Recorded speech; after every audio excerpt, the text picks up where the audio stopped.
Hello again, classmates. This is Brandon, and I am presenting on Robert McRuer's Crip Theory, Cultural Signs of Queerness and Disability, published in 2006 by New York University Press.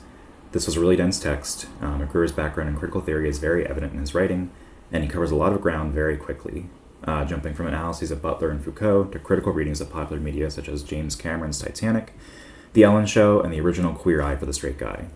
He's also very funny, and much of this humor is lost on my narrating the text here. I've organized my presentation into 4 sections. The first is a brief introduction to the author and a list of the text's major themes. The second, which comprises the majority of my time, is a summary of the key ideas introduced in each chapter. The third contains my favorite sentences, and the last includes my discussion questions and references. With that laid out, I'll just jump in. So, Robert McRuer is an associate professor of English at the George Washington University in D.C. He described himself as, quote, a writer and speaker whose work is situated at the intersections of the interdisciplinary fields of disability studies and queer theory. Crip theory is the work that brought him real attention and critical acclaim, but he's been writing since the 90s and still does. I've included here a tiny selected bibliography to give you a sense of how his interests have evolved over time. 4 major themes arise as we move through the text, the first of which is the creation and recreation of able-bodiedness.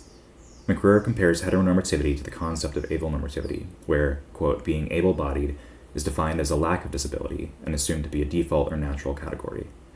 The second is the concept of Crip as an identity and the experience of coming out Crip as developing a political consciousness. The third is a linkage of queer studies and disability studies to a larger intersectional politics. And the fourth is a quote from the end of the text. If we live long enough, all of us will become normate. Essentially, a warning about the flattening of identities and experience that neoliberalism always threatens. These next slides are pretty dense, so feel free to pause as I'm talking if you want to read. In his introduction, McRuer introduces the idea of compulsory able-bodiedness, a constructed societal belief that able-bodiedness is a natural default state. He owes inspiration for this term to Adrienne Rich's seminal essay, Compulsory Heterosexuality and Lesbian Existence. Rich argues that a heterosexual, masculine culture oppresses and makes inconceivable alternate ways of being for women. Similarly, McRuer argues that an able-normative culture does the same for disabled experiences and futures. He investigates the phenomenon of the heteronormative epiphany, chronicling the construction of the heterosexual identity during the 20th century, and offering readings of James Cameron's Titanic and James L. Brooks' As Good as It Gets, to illustrate how disability is used as a foil to heterosexuality, or rather how heterosexuality is defined in part by its lack of disability. He also offers a great reading of the words fabulous and severe as rejections of hetero and able normativity, words that center and prioritize the experiences of queer people and people with disabilities. Chapter 1 provides an overview of Crip identity, locating its origins in artist and activist movements more so than academic ones. McRuer shows how political movements often use the language of ability as a metaphor for progress, and conversely disability as harm or oppression. Coming out Crip, according to McRuer, is not simply a disclosure of disability, but a declaration of political consciousness, an awakening whereby a person acknowledges the positionality of their disability affords them and becomes incensed to disrupt it. He uses personal and historical anecdotes of HIV/AIDS activism to emphasize this, including activist sentiments that, quote, it's not your HIV status that matters most, but your HIV politics. He recounts a presentation he gave called On Me, Not In Me, whereby he wrote about his experience with HIV without disclosing his serostatus, in part to do the same, utilizing this ambiguity of coming out to shift attention away from stigma and toward questions of need. Capitalism and disabled identity focuses on questions of care, domesticity, and family, specifically the ways in which able normativity has been used by gay rights activists in an attempt to normalize or naturalize homosexuality. He calls this a, quote, stigmatophobic strategy where conformity is ensured through fear of stigma. He shares the story of Sharon Kowalski, a lesbian woman disabled by a car accident whose guardianship became a legal battle between her longtime lover and her own unsupportive and dismissive biological parents. The story of this case, according to McRuer, exposes able-normative ideas of family and domesticity. Who has the right to care for people with disabilities? Who knows best? Who gets to decide this, and what say do people with disabilities have in deciding their own care? In Noncompliance, McRuer exposes the normalizing harms of the concept of rehabilitation, especially regarding how it demands the erasure or forgetting of experiences of disability. He argues that rehabilitation carries the demand of a return to integralness, to normalcy, It demands compliance, or, more properly, makes non-compliance unthinkable. He demonstrates how intersections of race can shape our understanding of rehabilitation. For example, how, quote, segregation and economic injustice for African Americans were unlikely to be understood as systemic inequities, but rather endemic to African American family life. Essentially, rehabilitation can't be available to people whose normal state isn't understood as a normative one.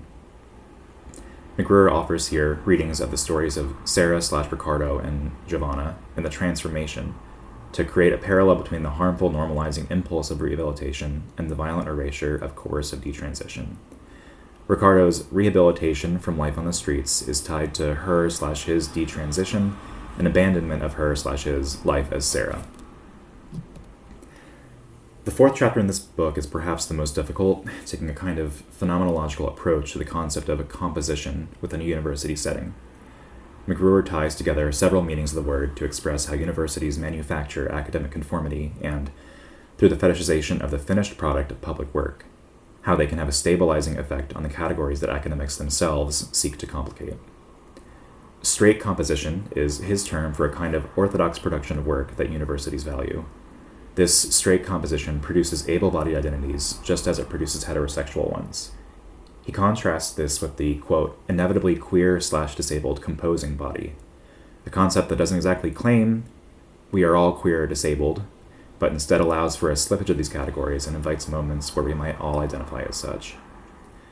It's a process-oriented approach to composition that contrasts with straight composition's product-oriented approach. The title of the final chapter is a play on the TV show that McRuer investigates here, that is, Queer Eye for the Straight Guy. He argues that, despite the show's proof of an increasing tolerance and acceptance of gay people, in particular cis gay men, in popular media, the show performs a kind of ideological dilution. It offers a naturalizing minority thesis that emphasizes essence. Some guys are straight, some guys are queer.